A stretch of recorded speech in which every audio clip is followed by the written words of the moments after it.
thank you all so much for joining us today. This seminar is being hosted by History and Policy, which is based at the Institute of Historical Research at the University of London. My name is Philip Murphy. I'm Director of History and Policy. And this is a special online roundtable discussion about the Russian attack on Ukraine in historical perspective.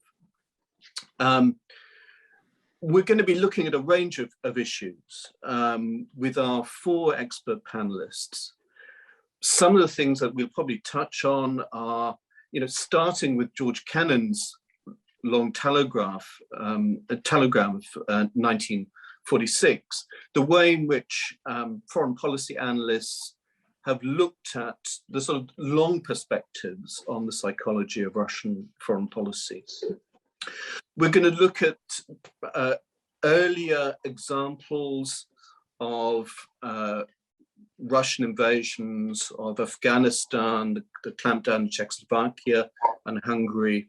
We're going to look at Western responses, the use of economic sanctions, and we're going to think about how history plays out in the sort of information wars around attacks like this. I want to say, when I was talking to Marta Dicjok earlier on, we can't just approach this topic as impartial historians. We approach it as human beings as well, and it's I think we all want to do our best to try and understand and try and make a difference. So thank you all again for joining us. Our four expert panelists, let me just introduce them very briefly. Dr. Nikolai Angelov, who is Associate Professor of Public Policy at the University of Massachusetts, Dartmouth. He is a political economist. He focuses on the intersection of economics and politics, both in the US and internationally. He's a prolific author on a wide range of topics, from sustainable fashion to the criminalizing and decriminalizing of marijuana.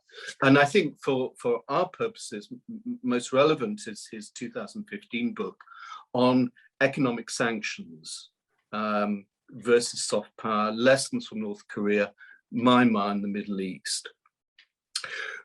Our second panelist is Professor Marta Dicjok from the University of Western Ontario, who is a specialist on international politics and history, particularly on Ukraine.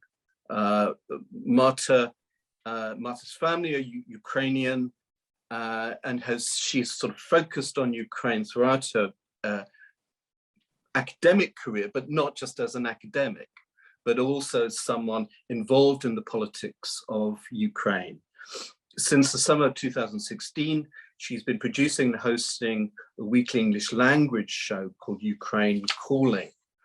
And she published a book last year about that, those broadcasts and that series.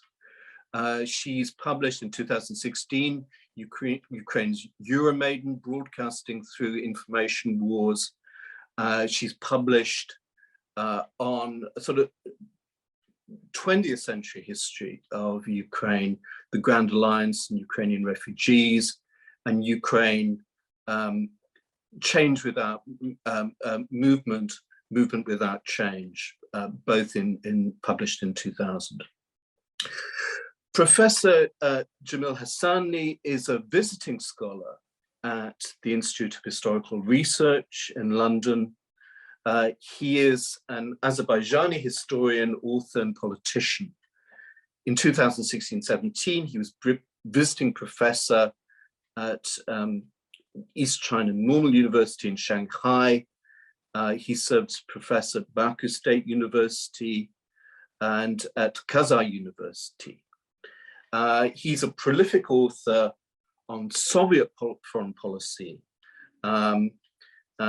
His books, including at the dawn of the Cold War, the Soviet-American crisis over Iran, Iranian Azerbaijan, Stalin and the Turkish crisis of the Cold War, and the Khrushchev thaw and national question is in Azerbaijan. He's also an Azerbaijani politician who has served 2 terms as a member of the Azeri parliament. And finally, we have with us Roger E. Canet, who is Professor Emeritus in the Department of Social Science at the University of Miami and Professor Emeritus of Political Science at the University of Illinois. His teaching research interests are focused on Soviet and Russian foreign policy, post-communist Europe, and questions of European and global security. He is an extremely prolific author. He's edited no less than 38 scholarly books and published more than 250 scholarly articles. And History and Policy is all about the connections between academics and policymakers. And Roger Canet is a case in point about what an important role academics can play. His non-academic experience includes consultancies for the United States Information Agency, the US State Department, and the Institute for Public Policy Development.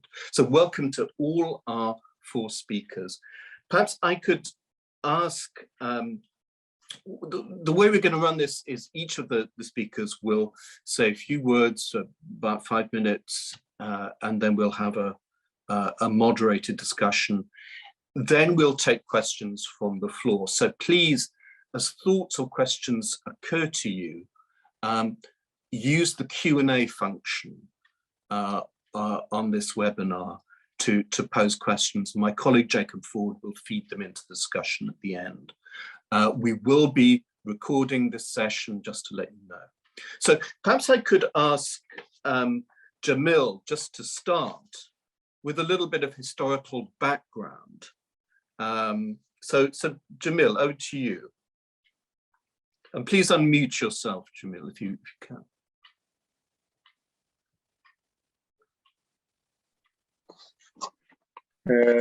Good afternoon, everybody. Thank you very much, Professor Murphy. Thanks for organizing this very important roundtable regarding to Ukraine. All the world and the Ukraine last 4 weeks live very tragic, very terrible days. Ukraine is one of independent country and member of United Nations, member of European organizations, and 24 February against international universal principles of international relations and the international law and the basic documents. United Nations, Russia invaded to Ukraine and bomb surrounded big cities like Kharkov, like Mariupol, Zaporozhye, and etc.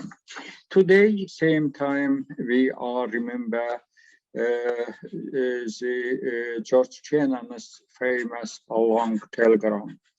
After the Russian aggression against Ukraine, George Shannon's long telegram became one of the most relevant documents of the modern international relations, because Vladimir Putin is a product of the Cold War. At the same time, Vladimir Putin is a product Russian corruption system. Russian's president made his career in the old Soviet security service, the KGB. After taking office in 2000, he called the collapse of Soviet Union the greatest geopolitical catastrophe of the 20th century. Putin wants to restore the USSR. Putinism is the modern stage of Stalinism. More than 75 years have passed since Kennan's telegram, and today the main question is, do the Russians want war? Unfortunately, they want to. Currently, Ukraine is the victim of this war. In 4 weeks, Ukrainian citizens are being bombed. A rocket attack continues. The children, civilian population will turn into refugees, and the children are dying. The Moscow, for the first time, used a hypersonic missiles in Ukraine. It is only one name: crime, criminality, not other name, Russian invasion. Kennan's long telegram is historical document for a long time. Kennan sent their long telegram 22 February 1946. Ambassador Kennan writes to the Secretary of State with a lens analysis of the Soviet policy in an attempt to explain their recent uncooperative behavior. There was one persistence factor in Soviet foreign policy that helps to account for Moscow's propensity for bricksmanship. Bricksmanship taught us to Western countries one of main Soviet policy. They call it the correlation of forces. On 9 February 1946, was met Stalin Bauman district electoral district, and he announced that the cooperation with Western allies stayed last time. There was present factors the Soviet foreign policy that helps to account for Moscow foreign policy. Stalin announced, spoke to the electoral and openly announced that the days of the cooperation with the allies was far behind. In his speech, Stalin reanimated pre-Marxist ideas of the struggle against imperialism. He said Marxists have repeatedly declared that the capitalist system of the world economy is fraught with elements of general crisis and military clashes. The Soviet leaders presented the socialist model as the best one to develop the world political processes. Stalin's statement on the end of the era of cooperation seriously alarmed of United States official circles. They evaluated them as a call for a third world war. In the period in question, George Kennan sent anxious information from Moscow defining the Kremlin's policy as traditional, instinctive Russian policy aimed at destroying rival states. Kennan stressed that the USSR should be treated from the position of force. The change of Soviet policy to position of force put an end of illusion of American-Soviet collaboration, President Truman had to concede that the only language they could speak to the Soviets was the language of force. After the long telegram, in July 1947 were published Kennan's very famous article in Foreign Affairs under the pseudonym Mr. X, titled "The Source of Soviet Conducts." This is dedicated to the detailed study of Soviet-Russian foreign policy, Stalin's Cold War strategy. Of course, Kennan was right.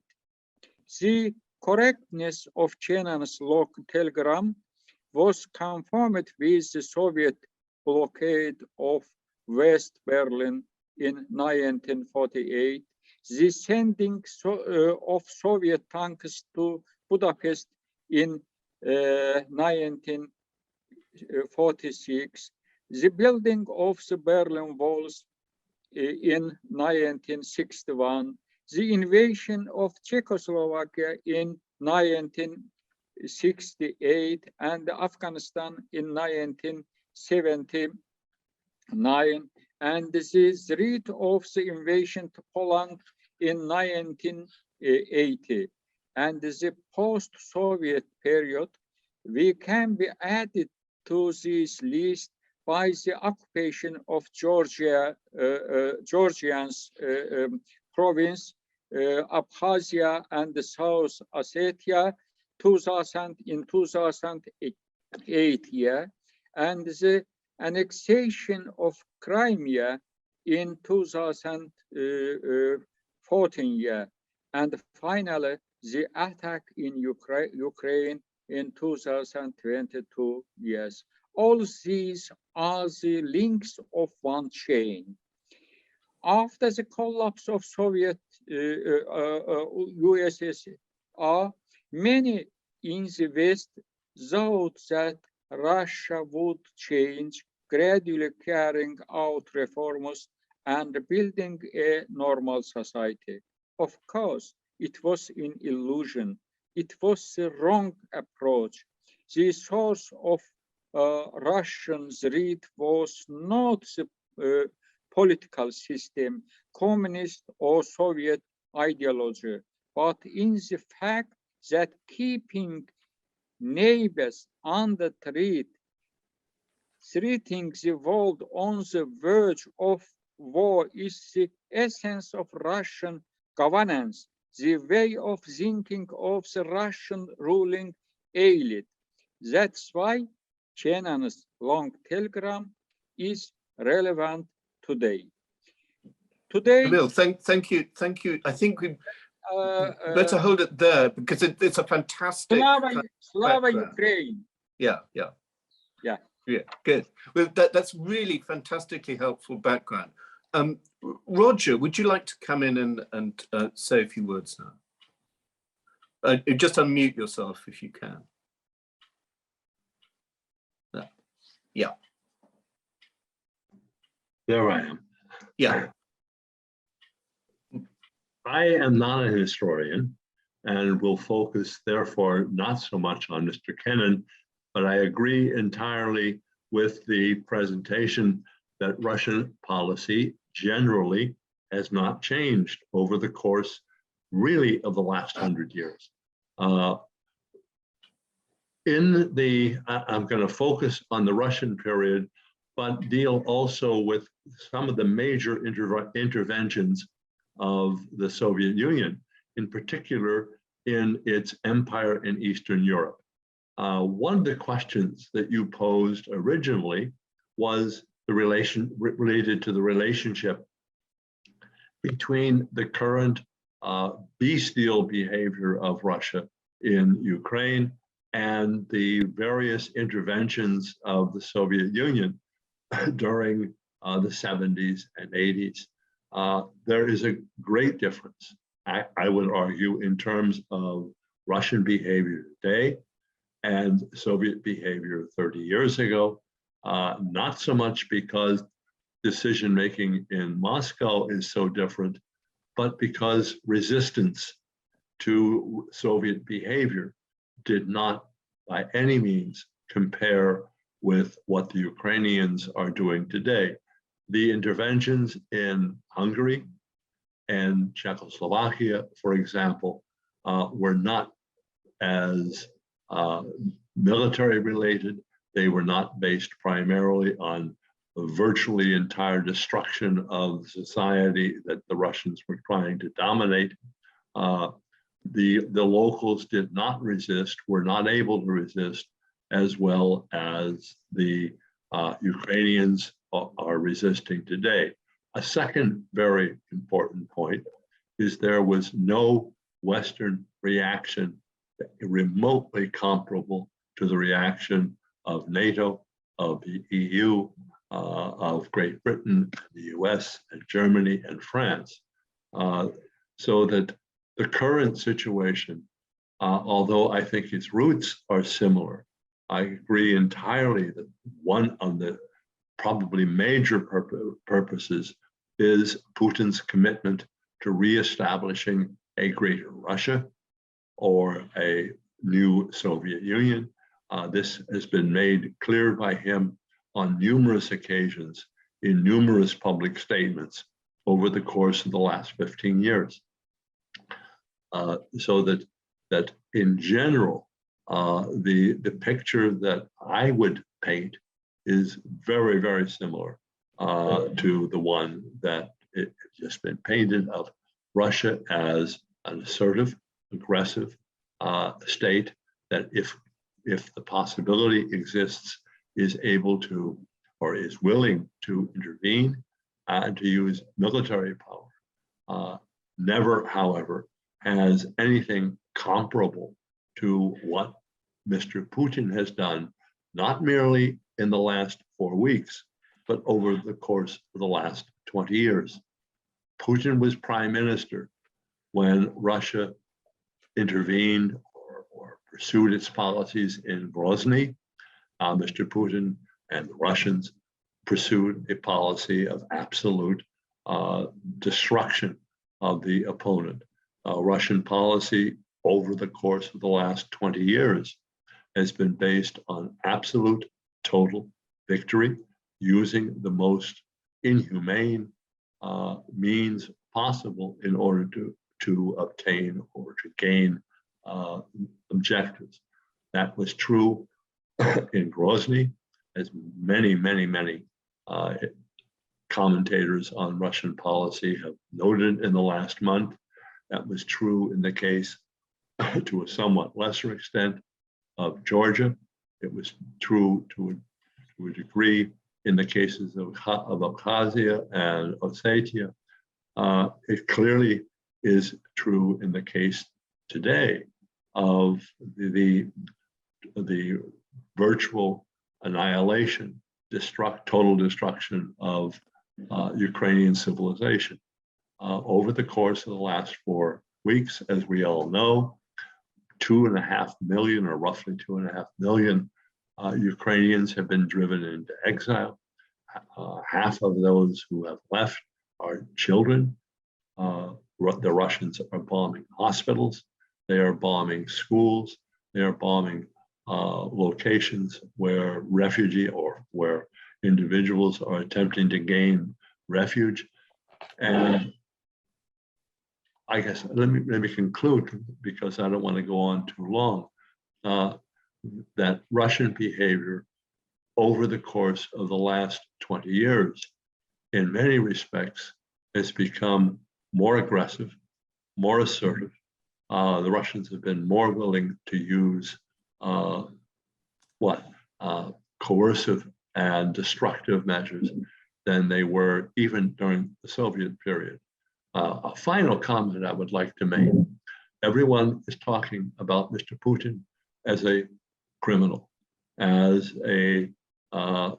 but it is not just Mr. Putin who is the criminal. it is virtually the entire, at least the entire upper echelons of the Russian military.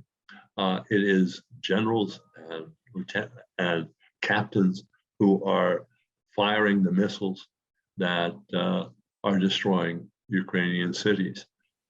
The future, regardless of what occurs specifically in Ukraine, but the future of relations between Russia and the West, I think, are basically destroyed for the next 2 decades. I cannot possibly see how any state in the West can view Russia as a legitimate partner to deal with on a normal international basis over the course of the next few decades. So my conclusion, I think that Russian policy in particular builds upon and is in some respects more assertive, aggressive, destructive than anything that happened during the course of the Soviet Union, although the Soviets were just as committed to domination, control, as are Mr. Putin and his associates in Moscow today. So let me leave it at that so we can get back to a more general discussion. Thank you so much, Roger. That's great. Marta, can I ask you to come in now and say a few words? Thank you very much. Dr. Murphy, thanks for organizing this. It's a real pleasure to be part of this panel with such distinguished and interesting guests. I woke up this morning to a message from Natalia. Natalia is a PhD student in comparative literature at my university, and she's from Mariupol. Her parents stayed in Mariupol when she came to Canada to do her degree. And I have been in touch with her this whole time, and she's been chronicling what's been happening, mainly on Facebook, because she can't reach out to everybody individually. And the previous message that she wrote is that the neighborhood where her parents live has come under heavy shelling, and they were told to evacuate. So her parents ran to the apartment, grabbed a painting and her master's degree, and evacuated to another part of the city. And her mother said that she's keeping a war diary. So Natalia, so that you know. This morning, and then she said, I haven't had contact for 2 weeks with her parents in Mariupol. This morning, she wrote that her parents are out and they're safe. So I breathed a sigh of relief, turned on the news, and heard about the continued shelling and bombing of Mariupol, where there are still hundreds of thousands of people who are suffering. And heard the statement coming out of the Kremlin that Ukrainian bandits and neo-Nazis were responsible for what was going on in Mariupol. This is just the latest Russian false news, false narrative coming out of the war. Although I trained as a historian, the last few years I have been working on the question of Ukraine's media and publishing about what's happening in Ukraine's media landscape. And information warfare has been a huge part of this conflict that we're witnessing now. Information warfare didn't start 3 weeks ago when Russia intensified its invasion of Ukraine. It didn't start 8 years ago when Russia initially launched this war into Ukraine and annexed Crimea. It started arguably 300 years ago when Muscovy colonized what is modern day Ukraine. Watching media narratives, what has struck me is how international media, excuse me, has gotten the Ukraine story so wrong for so long. The headlines, which you've all been reading and hearing, the Ukraine crisis, where in fact, this has been a war of Russia against Ukraine. And I've been thinking and writing about why the international media, and I would even argue with due respect to my colleagues, that a lot of historians have been getting all of this wrong until recently. The reason I argue that this has been the case, there are three reasons. The first one is mental maps that people carry around. Most journalists, and I would say many historians, are only vaguely aware of Ukraine's history. So when they think about what's going on, they're thinking about Ukraine and Russia through the historical knowledge that they have gained. And this is the way that history is taught in Britain, in Canada, in most parts of the world. Ukraine is very rarely mentioned in history courses. And when it is mentioned, it's usually in the context of the Russian Empire, the Soviet Union, and most often from a Russian imperial perspective. So the way people think about Russia and Ukraine has been very much shaped by the fact that they've been taught history in a way that Russia and Ukraine are together. Other factor shaping mental maps is the legacy of the Cold War and the ideology that came with it. And the bipolar mindset still lingers for many people who continue to see Russia and the US as adversaries. I'm not saying whether they are or not, but seeing the world in that sense, that these are two opposites that are always competing, and anti-US sentiment very easily translates into pro-Russian sentiment. The second reason I'm arguing that a lot of people have been getting this story wrong is because of Russia's powerful misinformation machine. It has been constructing and transmitting through international media messages such as Crimea has always been Russia. Ukraine is full of Nazis and fascists. The US orchestrated a coup in Ukraine to raise tensions, and NATO is threatening Russia's security. There are pro-Russian separatists in the Donbass. These are phrases you've all heard, possibly even repeated. Now, these are very sophisticated frames because they are layering onto the existing mental maps that most people are walking around with. And media scholar Stuart Hall wrote that most people respond to media messages through their existing belief system that require long messages to refute. So when Russia puts out the statement in 1914, they annex Crimea, and then they say, but Crimea has always been Russia. Well, for most people, when they studied history and they saw the maps of the Russian Empire or the Soviet Union, Crimea was in that map. So when they hear Crimea has always been Russia, they think, well, maybe it's true. Because most people are not aware that Crimea only became part of Russia as a result of imperial expansion in 1783. And before that, it was the Crimean Khanate, which is affiliated with the Ottoman Empire. So to explain why Crimea has not always been Russian, we need the historical background. And it's hard to explain because it takes a long time. So Jonathan Swift wrote back in 1710, falsehood flies and the truth comes limping after it. Because to refute these false narratives takes time. And most people don't actually take the time to look into those questions. And that leads me to my third point, that in this globalized media systems, the 24/7 news cycle where we're constantly checking, very few people actually take the time to look at what is the truth. And they just hear the headline or read the headline, absorb it, that mental map is there, and they move along. And foreign news bureaus have dramatically dwindled in the past few decades. And the way scholarship is evolving, we're moving away from area studies. There are very fewer and fewer places that actually study countries apart from Russia. So Ukraine, Georgia, the Baltic states, there's very little expertise in the academic community about that.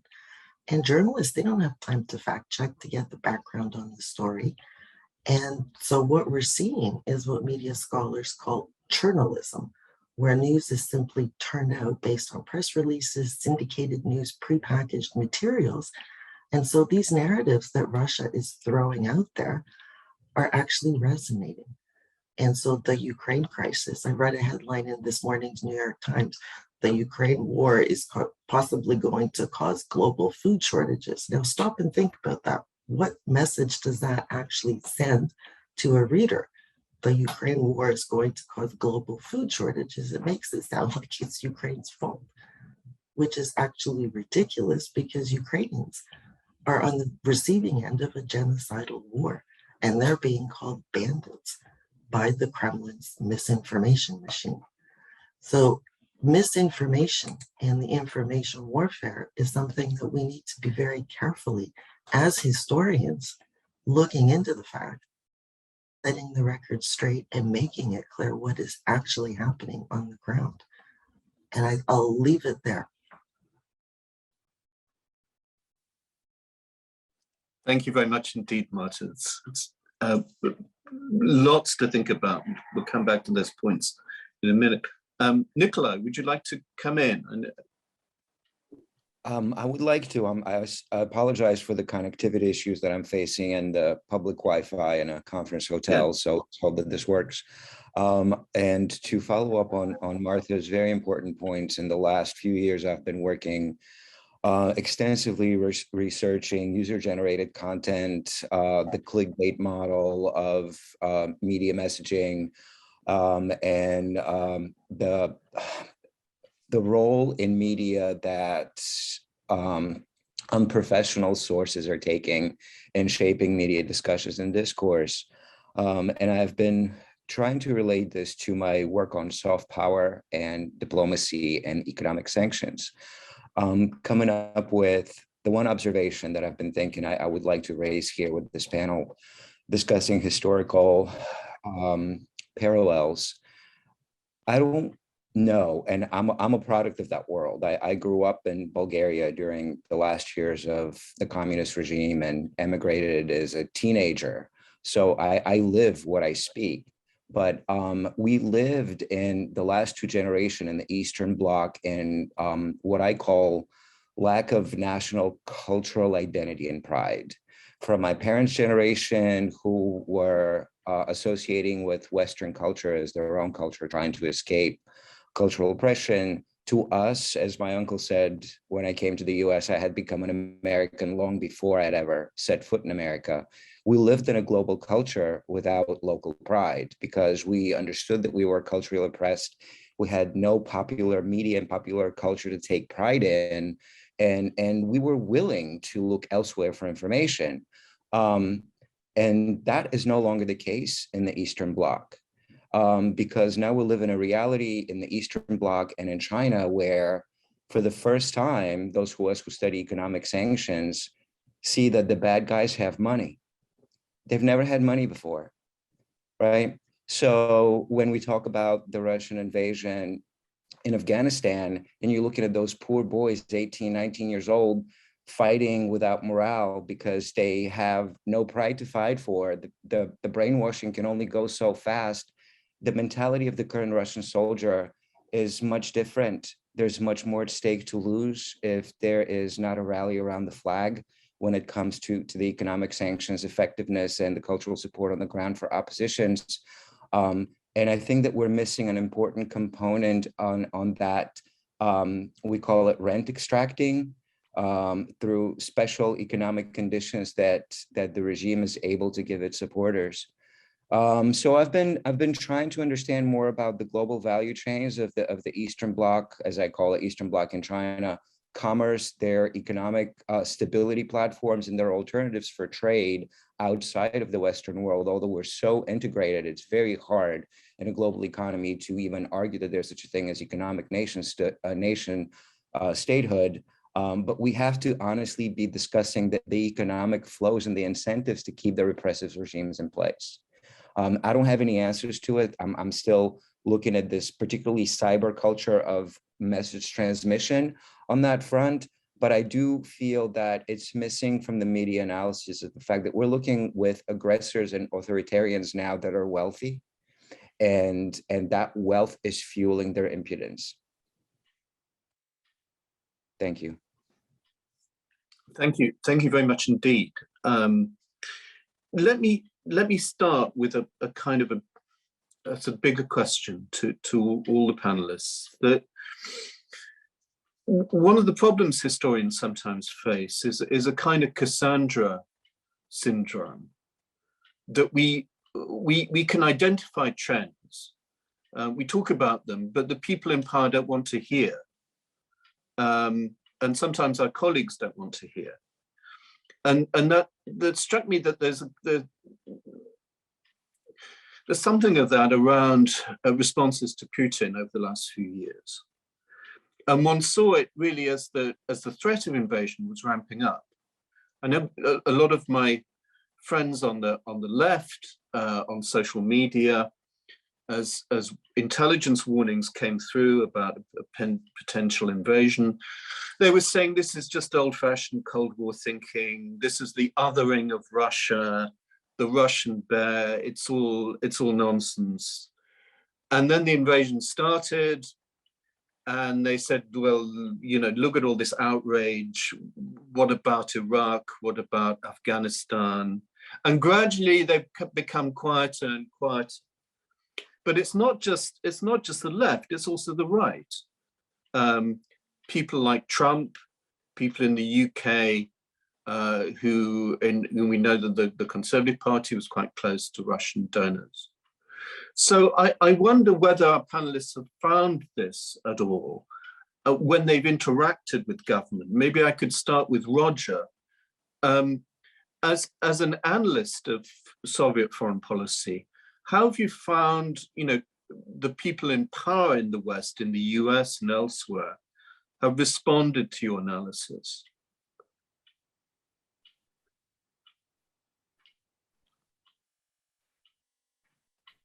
I think I would agree with you entirely that the dominant position over the course of the last 20 years has been one of how do we build on and strengthen the positive relationships with Putin's Russia. Mr. Putin's actions elsewhere were largely ignored.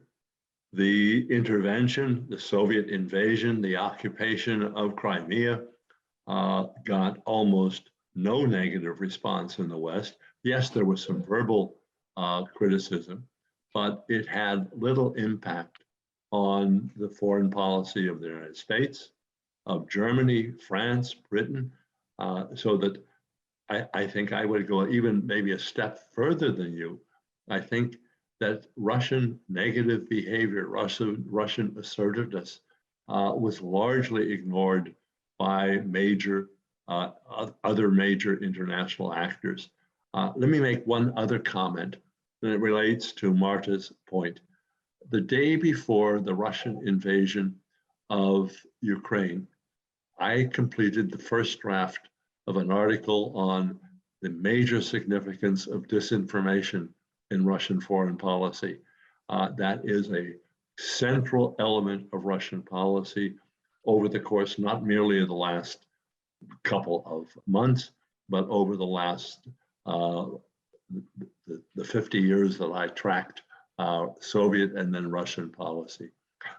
That disinformation has two targets, and one of them our press picks up, the journalists do pick up. One of the targets is the Russian population. A very significant portion, estimates are over half of the population, believes the crap that is coming out of the government, out of Mr. Putin's mouth, about Nazis in Ukraine and about fascists in Ukraine. That's one target audience. Second target audience, Marta mentioned, and she focused on, and that's what major actors in the West, including policymakers, the attempt to influence through disinformation the ways in which they perceive Russia. And much of what we've just been talking about over the course of the last 45 minutes relates to disinformation. Marta has expressed this most clearly, perhaps, but I think that's an extraordinarily important thing important issue to focus on when one's looking at Russian policy. In certain periods, disinformation has been more important as an element of Russian Soviet policy. In other cases, somewhat less important, but always a very, very central aspect of Russian policy. Let me stop. Marta, would you like to respond to that? Thank you. I would agree with what's been said before, but I would argue that disinformation and misinformation is nothing new. I mean, this has been going on for decades, if not centuries, and starting with one of Putin's narratives in escalating the war, because he didn't launch the war 3 weeks ago, he escalated, was that Ukrainians and Russians are the same people. There is no such thing as Ukrainians. These are little Russians. And that historical article that he allegedly wrote last summer with a long explanation. So history has been a major battleground in all of this for a very long time. And the thing that I think is important is for us as historians to think about to what degree we perhaps should be doing better in informing ourselves. Because again, even something like the name Russia, when did Muscovy call itself Russia? Is after they colonized what is modern day Ukraine. And then they took the name Kiev and Rus, and then they constructed a historical narrative, Karamzin's 12-volume history of the Russian state. And that continues to be the dominant narrative in history courses of most parts of the world. So we need, as historians, need to think about that. But also the second point, I think, is the international community, the international institutions as they exist, are clearly failing to respond to threats to international peace. And this is where I think it's important for us to construct new institutions and new mechanisms and do it quickly. Because the international system that was created at the end of World War II is inadequate to deal with the situation at hand. And there are many reasons for this. There's a lot of discussions about the United States and its role in the world, and the pandemic has added another layer of international insecurity, instability, and these narratives about gas prices are going up. So there are a lot of factors that are involved, but the bottom line is Ukrainians are being killed and the international community can't stop it. So sanctions are a tool that are being used, but I mean, you probably all listened to Ukraine's President Zelensky saying, help us, help us.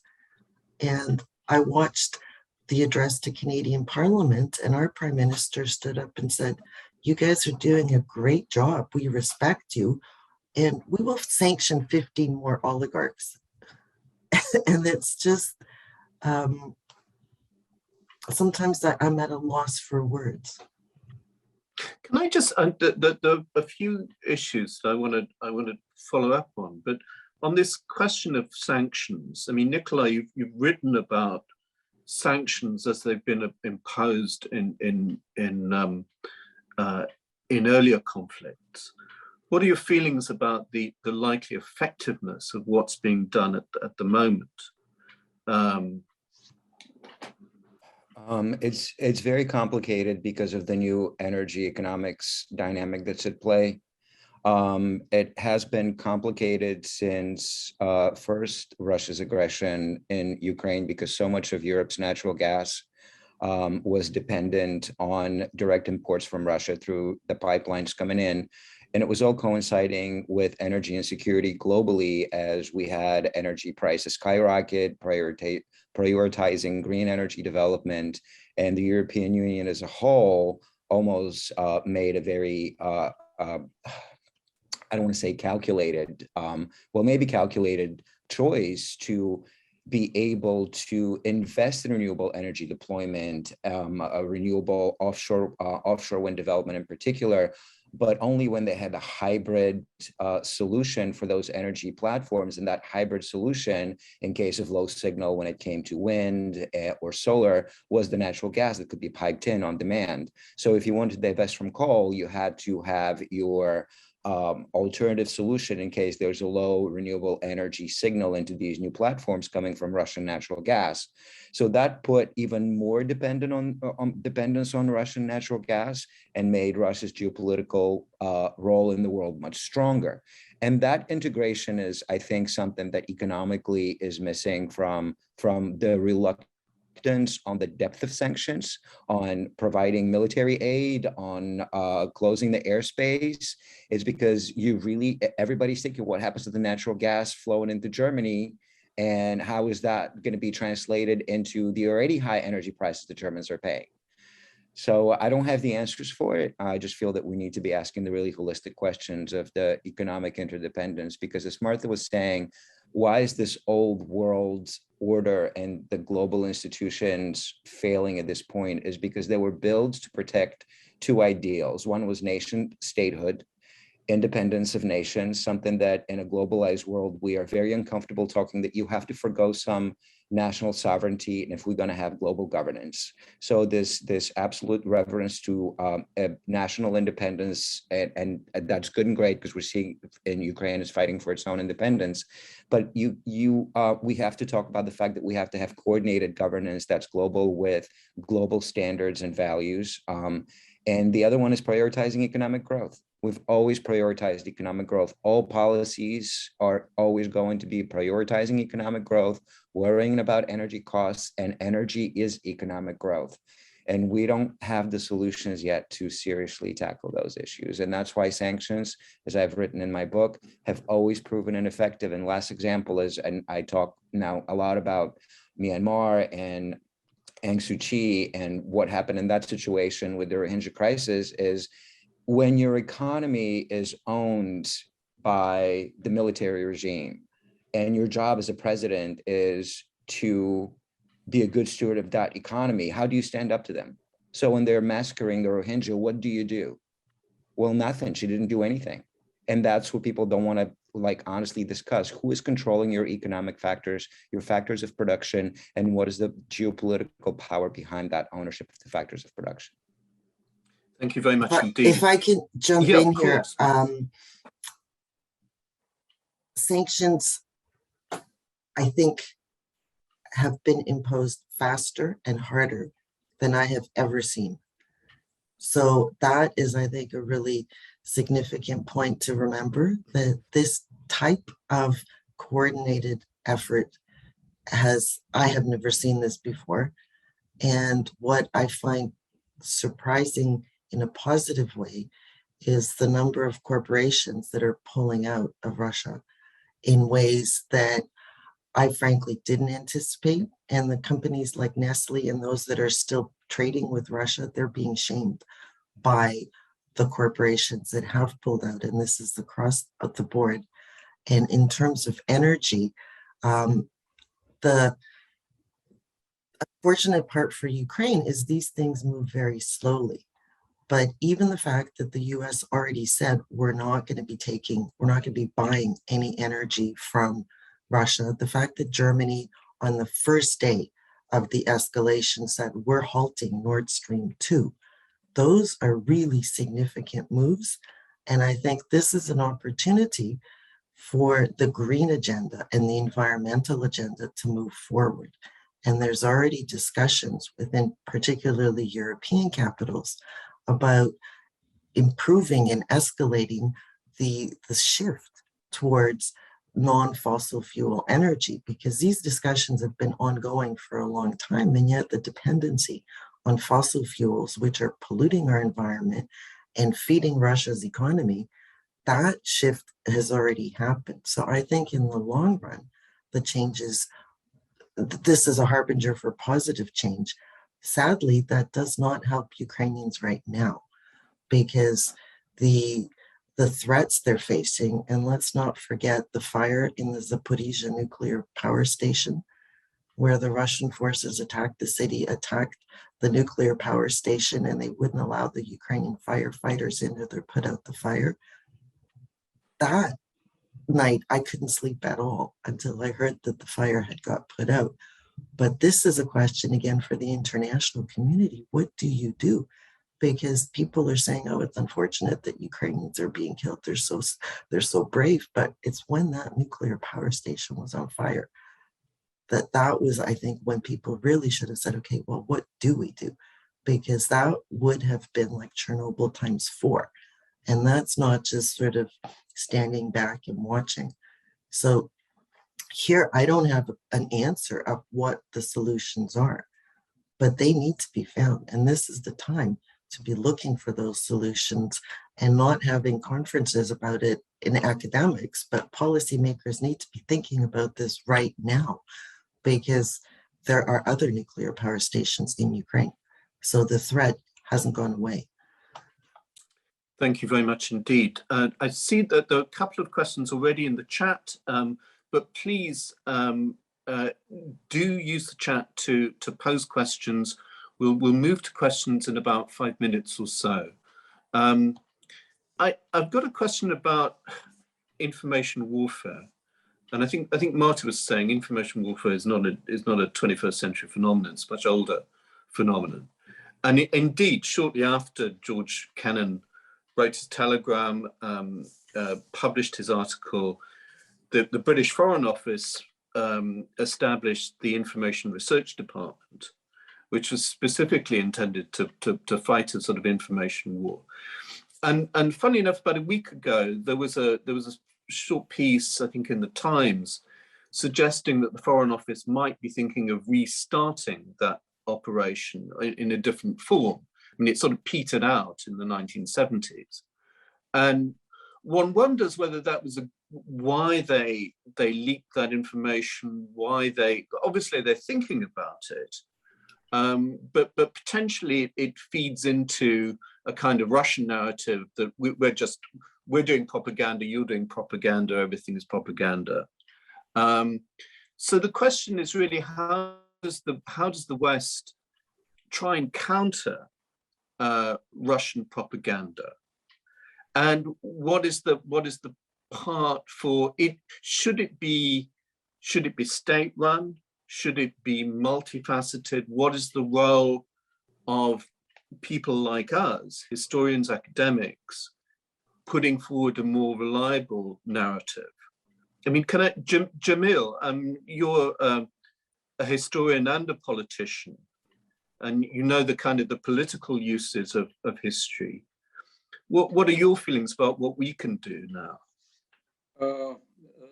Thank you very much for this question.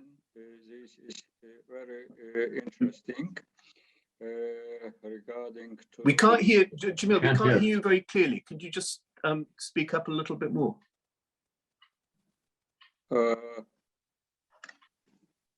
Are you listening? That's a bit better, yeah. Yeah. I can tell that the early time Cold War period, this question was very important between US and the United Kingdom ambassador in Moscow.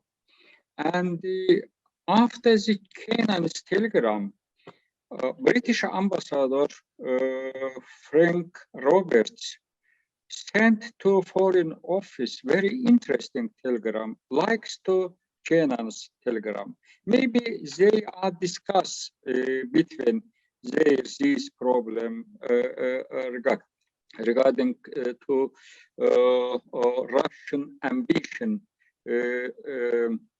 to neighbor countries, because mid of 45 years began Russian claims to neighbors countries. They want created friendly governments, East European country. This friendly likes to Moscow puppet, Moscow satellite governments.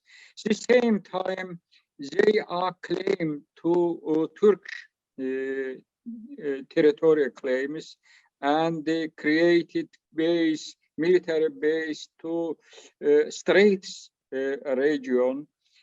There are Soviet claim to north of Iran. After that, the British and the United States embassy discuss this situation, and every ambassador sent their country very, very interesting report. If we are analyze Frank Roberts' report, which he sent March 70, 46 year. This is other version of long telegram Kenana. Russia never, including Soviet Union and the post-Soviet Russia, never have been free press, free opinion, free votes, free election. When I work in Soviet archives, I saw how Pravda and the Izvestia government newspapers published articles, pseudonym names. They articles were prepared in foreign ministry office or foreign commission if is central committee of Soviet Communist Party, and they gave these reports to Pravda Izvestia. Soviet collapse, the Pravda same Pravda, and the Izvestia same Izvestia. There are Stalin's postulate. When you cannot attack, you should defend yourself. When you accumulated enough fire, you should attack. This postulate continued in the Russian foreign policy until today. And the invasion to Georgia, which of mentioned Mr. Kenneth, and all the post-Soviet new states, except Georgia and Ukraine, under the Russian treaty, which of 40 years Moscow created satellite in Eastern Europe. They today created satellite post-Soviet area republic. When end of 40 year and the early 50 year, Soviet Union was against membership Turkey to NATO. Nowadays, Putin's Russia against Ukrainian's membership NATO. This is same, no change to Russian policy. This is same Soviet policy continued until today. Thank you very much. I think we're going to, unless anyone would like to come in on, oh yeah, Roger, yeah, please. Yes. Am I still, no. Yeah, we can hear you. I'm still mute. No, we can hear you. Oh, okay. I wanted to add a new point. Yes, the West has joined together. Yes, the West has been supportive, perhaps not nearly enough, but there is a large percentage of countries in the world which are sitting it out, that are either directly supporting Russia or are not criticizing Russia. This includes China, it includes India, it includes several states in the Middle East, it includes Latin America. To what extent can the West alone pursue policies which influence Russia when a China or an India or a Venezuela are supportive? And I think that's an important point. I'm not sure what one in the West can do about it, but I think it is something we have to take into account when we look at the future, when we look at ways in which a new international system could be created that more effectively could deal with the major kinds of issues that Marta was speaking about earlier. That's, I think, it's something we should consider. I think it's a really important point, and my previous role was as director of the Institute of Commonwealth Studies.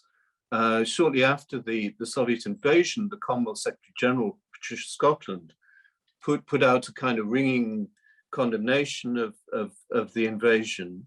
But in the United Nations, India abstained, Pakistan abstained, Bangladesh abstained, a number of African countries abstained in that vote on the 2nd of March. So behind that ringing condemnation, there was no unity at all, really, from something where you might have expected the British government would try and play a role to forge a common position on Ukraine. So that was not very encouraging. Jacob, should we go to questions from the floor and feed them in? And then if panelists would like to come in on a particular question, again, please raise your hand. Or yeah. Yes, certainly, Philip. We've had a few questions come in, and may I just add my thanks to all the panelists for the discussion so far. Professor Meikawa joins us from Japan and has raised a number of interesting points. For instance, from a historical perspective, how logically sound is NATO's policy of non-intervention, and how in concrete terms can historians contribute to a better analysis of the current situation? Marta, I could see your reactions to that. Do you want to come in? How can historians contribute? I like that part of the question. So let me start with that. I mean, I think historians have an extremely important role to play here. I mean, as I've been saying throughout this seminar, it is our role to inform our politicians and our societies and our journalists. And that is the way to ensure policy which is adequate. On the NATO question, that's a difficult one because this is part of the information war.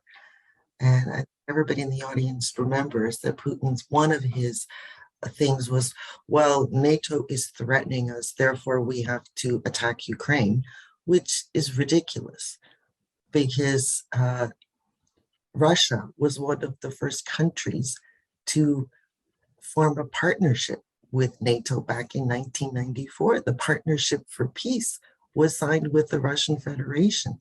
And I might actually surprise the rest of you here for what I'm about to say. We're looking at Putin's Russia. If we as historians go back to the 1990s, that was a very different Russia under Yeltsin, under Kozyrev. And that speaks to the traditional tension within Russia between the Westernizers and the Slavophiles. I do not say that Russians are always awful and evil and imperialist, and they will always be that way. Their history has been one of imperialism. But again, if you take the long view, there have been Russian Tsars, and even in the Soviet period, Khrushchev tried to reform. And Yeltsin, my personal favorite, he's the one who said, we don't need an empire. We need to build our economy and prosper and become citizens of the world and enjoy all the benefits that the Russians now are being deprived of. And that was the vision of Russia that Yeltsin and his elite had. And they started building it. And Putin, he's going to go down in history as the worst leader ever because all of the benefits that were introduced in the 90s when NATO was cooperating, when Russia was cooperating with NATO, they're losing them all. And let's not forget, 2002, Putin is meeting with NATO. Look at those photographs. They are still cooperating. So this narrative that this is a inevitable conflict, it's false. It's just false. Thank you very much indeed. Would anyone else like to come in on any aspect of that question? Nick. I'll add to Martha, which of course I agree full-heartedly, and also related to the question that I saw in the chat about the neo-Nazis and why that symbolism is so important. So it's very symbolic. This is 101 of propaganda and brainwashing that plays on your understanding of what your national identity is, as a Slav, as a part of a civilization that's Eastern-based in culture. It's almost your cultural legacy to fight against Western oppression, and you need that symbol. We don't need it. Putin is exploiting that symbol of Western aggression and Western oppression, always having a superiority cultural level of civilization over us. So it's very, they're fighting on the front of not accepting. So one of the biggest cultural issues was breaking away from the popular Western culture of his generation, of Putin's generation and his kids, which is my generation, that we watched Western content, Western music, Western everything. We were Western culture identified. So he has moved in a very strategic way to move the younger Russians away from that Western culture, that global cultural identity that we had, to kill that in order to, and to portray that it was that Western aggressor, whether it's culturally brainwashing you, to take away your national identity, that, and his latest speech bashing the oligarchs that are, or the wealthy Russians that are living in the West as traitors, as cultural traitors, is a very important part of his narrative. And why the neo-Nazis? That's the other national identity brand of a Slav. It's the Russians' tweet is, we single-handedly defeated Nazi Germany. The West failed, we did it. So it's almost like it is our legacy to keep on fighting Nazism. And right now, people in Eastern Europe don't even know what neo-Nazism is, right? They've so far been removed from it. They might be these far-right factions that are raised, but even using the brand links it back to that cultural legacy of, this is our greatest civilization moment, is defeating Nazi Germany. So when you present it to the Russian people as that you're fighting Nazism, which is your cultural role and cultural legacy and cultural destiny, people are absorbing it in a way that gives them the justification of national pride. Yeah, if I could just jump in on that, because the labeling of Ukrainians as Nazis is a key theme in this disinformation war. And it's very effective for the reasons that have just been outlined within, I mean, Nazis are evil. Everybody knows that. So if you're a Nazi, you're evil, right? So it's creating this, and the distortion of information about Ukraine and World War II and Nazism. Stepan Bandera is often held up as a demon. Now, very few people know that he was actually arrested by the Gestapo and spent most of the war at a German concentration camp. And the fact that Ukraine is still being presented as full of Nazis when their president is Jewish is something that is sort of mind-boggling, how anybody can believe this, but also the lack of historical knowledge of what happened in Ukraine during World War II. And Stepan Bandera, he was a radical nationalist, absolutely, but he was fighting for Ukraine's independence. And he was fighting against everybody who was opposed to Ukraine's independence, which is why the Soviets demonized him, because he dared to oppose the Soviet control over Ukraine. But the Germans, they put him in jail. So you need to know your facts so that not to be manipulated, that's where we as historians really need to step up. Jacob, would you like to give us another question? Certainly. I think I'll combine a couple of points that we've had. So taking a sort of international relations perspective, would the West preemptively improving its relations with more minor countries and powers on the Eurasian continent help prevent a crisis like this occurring in the future? Roger, would you like to come in on this?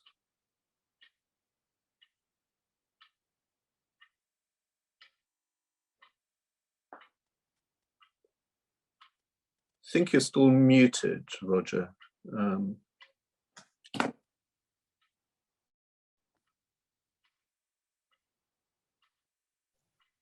I apologize. I couldn't find my little arrow.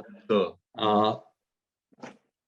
Obviously, establishing closer ties with the post-Soviet states that surround Russia, in particular those in Central Asia, but also those in the Caucasus, I think would be a way to reduce, assuming that improving relationships with them would reduce their dependence, their being influenced by Moscow, would likely have a positive impact.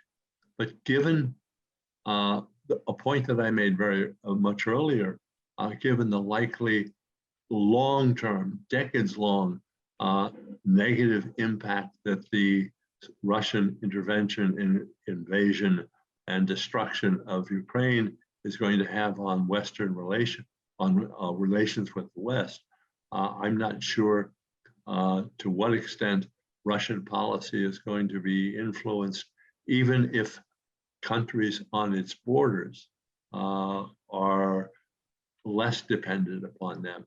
So that I have a mixed response to what I think the long-term results would be.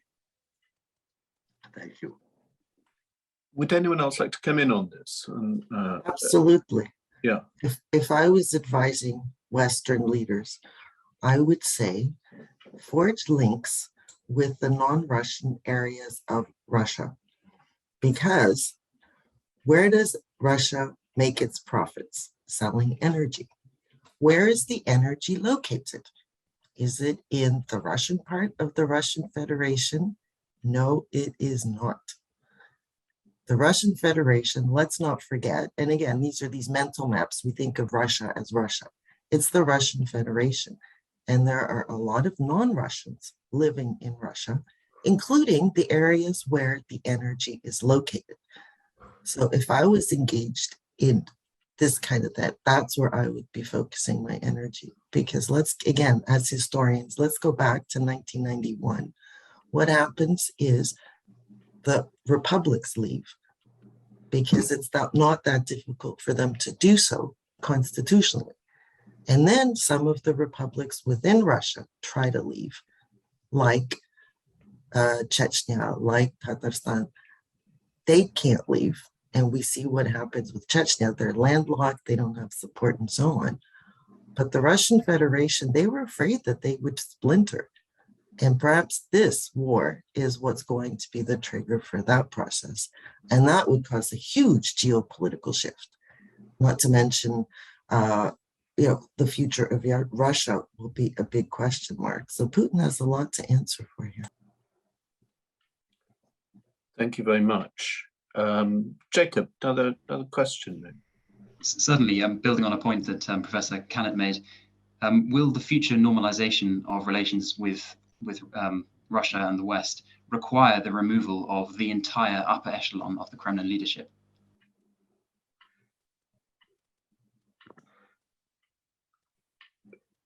Roger, do you want to come in? Yes, the very top, I believe, yes. I cannot see how those responsible for genocide, and it's not, as I made a comment much earlier, it's not just Mr. Putin, and it's not just the core group around him, despite the fact that commentators believe that he is a total absolute dictator, and they use the pictures of the meetings with him at one end of a table and his supposed advisors at another end of the table. They're still responsible. And I cannot see how the US, France, Canada, Great Britain can deal with individuals who are responsible for genocide. So I think that a very large percentage, if not the entire upper echelon, has to be removed before the West can deal with the Russian government on the basis of some degree of cooperation and cordiality. I mean, there's a broader question here, isn't there, about what the Russian people themselves felt. I mean, rereading Kennan's long telegram, he says very specifically that this kind of paranoid view of the world, which the Kremlin has, which Stalin has, isn't shared by the Russian people he's met, that he says the Russian people are very open to the outside world. I mean, Nick made a very interesting point about the mentality of the Russian soldier, that the Russian soldier feels that they have more to lose in this, or that the stakes are higher in this particular conflict. I mean, Nick, what are your feelings about the broader reaction to this invasion in Russia? What do we know about it? I am no expert. I hear as a proxy, the only thing that I can think in terms of my trying to understand the cultural willingness to believe the misinformation and the lies is the reliability of the alternative sources of information locally when they're so tightly controlled.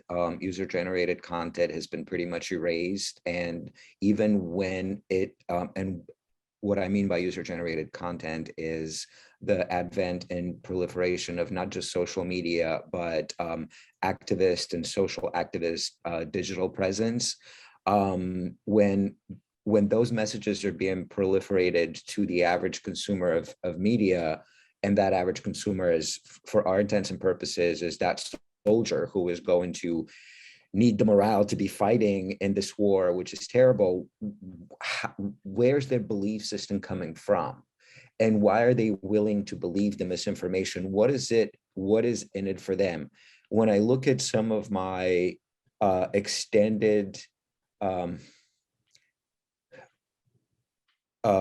guess it's a social network of expat Bulgarians and how they're reacting to it. Almost all of it is negative, but there's a lot of misinformation there too. So if the surrounding Eastern European pro-Russian factors are falling for the misinformation, I can only imagine a rational young Russian in their own reality, in their own economic and social bubble, what the incentive for them would be to question what they're being fed.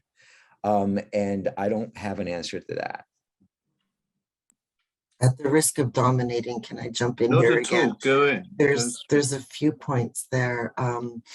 The soldiers, from the reports from the Ukrainian side, so this is the source, but also statistics that are being compiled by Western intelligence. The morale among the soldiers that have been sent into Ukraine is low. And these are not, they're not there to like defeat someone.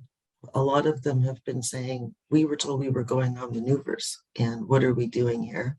The supply lines are inadequate, so their conditions are not great. So this is not a highly mobilized, motivated army, and a lot of them are conscripts. A lot of them are being killed and being captured.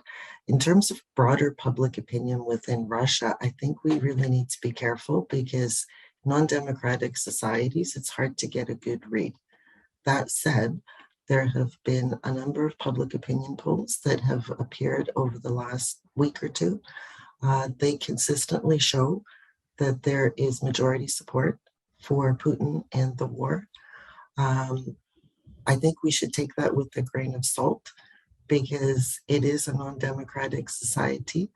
However, the mental maps that the Russians are operating against, what I was talking about, they see themselves as this great nation, this great empire, and Ukraine is part of them, and the nasty West is attacking us. So that is certainly resonating within large sectors of Russian society.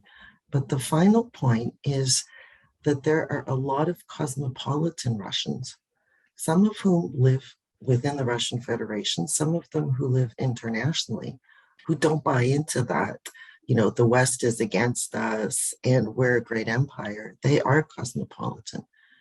And it seems to me that at a time like this, when a horrible war is being waged by your country, it is up to you to do something about this.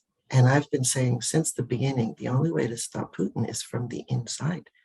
It has to be people in Russia, whether it is his inner elite, which I agree, they all need to be sanctioned because they're all complicit in this genocide, or the people of Russia have to stop him. And so far, I'm not seeing that. Let me add a point. I think Those until who really- Yeah, Ukrainian, Jamil, you want to come until in? Ukrainian was very falsification imagine about Russian force in the world. Ukraine destroyed most of Russian military force because around 10 years in Afghanistan, Russian lost 10,000 soldiers and the officer. But around 4 weeks, Russia lost more than 10,000 soldiers and officers. This is big problem for Russian military force. Secondly, in Russia, no alternative resource information. They are closed Dost television and they are closed Echo Moscow broadcasters. The Russian population don't receive true information about Putin's Ukrainian war. That's very big problem for public opinion in Russia towards to Russian invasion. They name it the denazification, demilitarization. This Putin took this from end of Second World War, was plan for the denazification, decartelization, demilitarization, democratization. Where is Nazification and Nazi propaganda in Ukraine? This is false. All the Russian government and the set network under government, they propaganda not true, and the Russian population don't have true information because all social media closed in Russia. Thank you very much indeed. We've come to 2 o'clock London time, and I know for some of our speakers, it's still quite early morning. You had to get up very early to join us. So particularly warm thank you for doing that. It's been a fantastic discussion. Thank you so much, Marta, Jamil, Nikolai, Roger. There's one thing that I have to say. I've never done this before, chairing a seminar before. But as I said at the beginning, we are not just academics and historians, we are people watching a terrible crime being committed. And we've put a link in the chat, in the Q&A, to the Save the Children Ukraine appeal. If you feel like doing something more practical to help after the seminar, please do consider making a donation or to one of the other appeals that are out there at the moment. But thank you so much for joining us.